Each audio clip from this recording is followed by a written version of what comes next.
నేను ఎవరికి డబ్బులు ఇవ్వలేదు, వాళ్ళంతటి వాళ్ళే ఏమాత్రం ప్యాకేజ్ ఇచ్చామని అడుగుతారేమో భయంగా ఉంది. అదే అందరికీ నా హృదయపూర్వకమైన నమస్కారాలు. ఈరోజు నేను ఈ సినిమా ఫంక్షన్కి రావడానికి ముఖ్య కారకుడు సప్తగిరి. ఇది బాగుంది, ఇంతవరకు చప్పట్లు కొట్టడం బాగుంది. ఈ తర్వాత ఎంత తిట్టాలో మీరే నేర్చుకోండి. నాకు ఒక ఇన్విటేషన్ లేదు, అవునా కాదు, ఇతను ముందే పెట్టుకుని చెప్తున్నా. లేదు గురుగారు, మీరు 6 గంటల తర్వాత అదిగా ఒకసారి గురుగారు మీరు దండం పెడతా గురుగారు, ప్లీజ్ నేను పెట్టండి, మీరు ఆశీర్వదించండి. నేను అదిగో 6 గంటల తర్వాత నేను ఇక్కడికి వచ్చి వెళ్ళిపోవాలంట.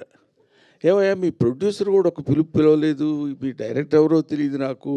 పోనీ సినిమాలో యాక్ట్ చేయకపోతే యాక్ట్ చేయకపోయాను, వాళ్ళు ఎవరన్నా వాళ్ళు కూడా నీ ఇష్టమైతే రా, అది నీ అదృష్టం, లేకపోతే నేనేం చేయగలను. నీ అదృష్టాన్ని పరీక్షించుకుని నువ్వు రాగలిగితే మేము ఆనందిస్తామన్నట్టు వాళ్ళిద్దరూ సైలెంట్గా ఊరుకున్నారు, ఈయన ఊరుకున్నారు. నేను ఇక్కడికి వచ్చిన రీజన్ ఏంటంటే, ఒక్క విషయం ఈ అందరి తరఫున చెప్పాల్సింది. చిరంజీవి గారు మొన్న నా బ్రహ్మానందం ఆడియో రిలీజ్ ఫంక్షన్కి ఆడియో రిలీజ్ ఫంక్షన్కి తన ఇన్విటేషన్ ఎందుకురా, నాకు నేనే వస్తాను అని చెప్పి వచ్చాడు ఆయన.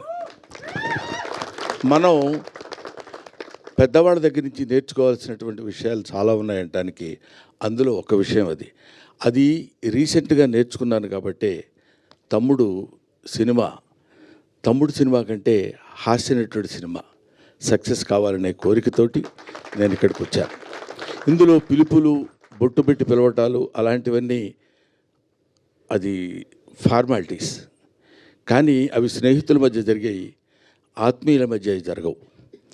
ఆత్మతో కనెక్ట్ అయ్యి సోల్మేట్స్ ఉంటారు చూడండి, వాళ్ళతో ఉండదు. ముఖ్యంగా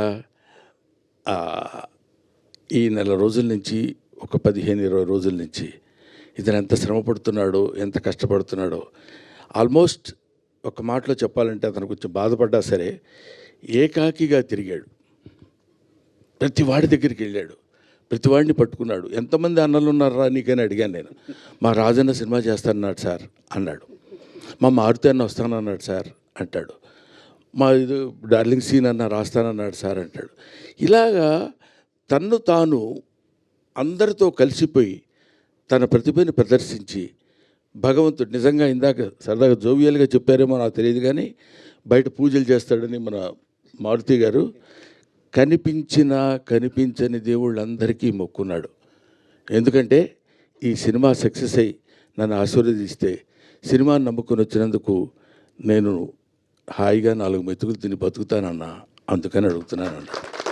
ఇది అతను నాతో చెప్పిన మాట. ఈ మాట నేను మీతో పంచుకోవాలి.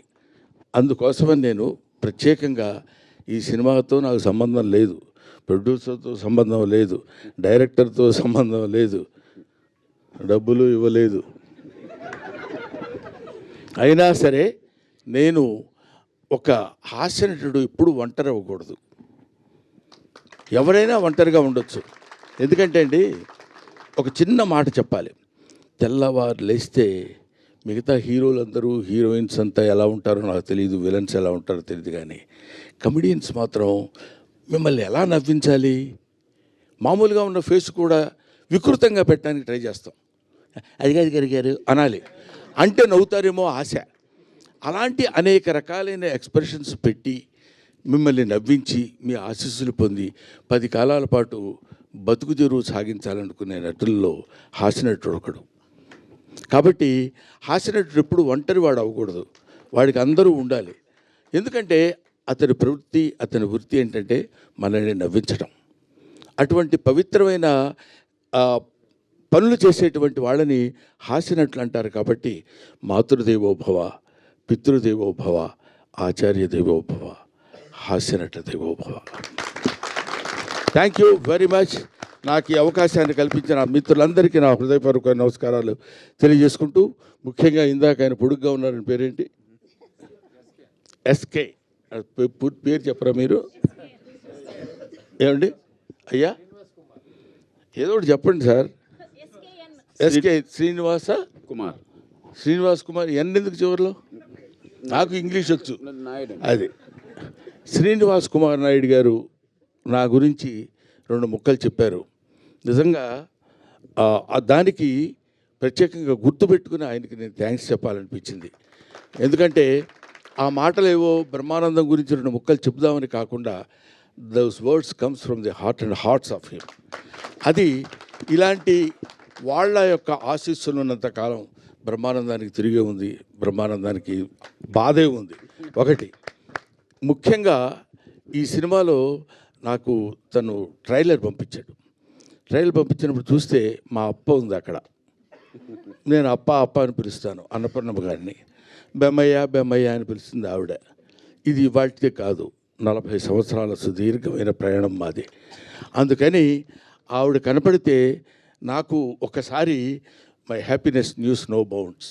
ఎప్పుడూ 4 decades బ్యాచ్ తిరిగి అటు తిరిగి అప్పట్లో ఒక చోట సినిమాలు ఉన్న రోజులు కాకుండా రోజుల్లో ప్రతి చోటుకి వెళ్ళి కష్టాలు సుఖాలు పంచుకుని ఒక ముద్దలు పంచుకొని తిన్న బ్యాచ్ మా అప్పది.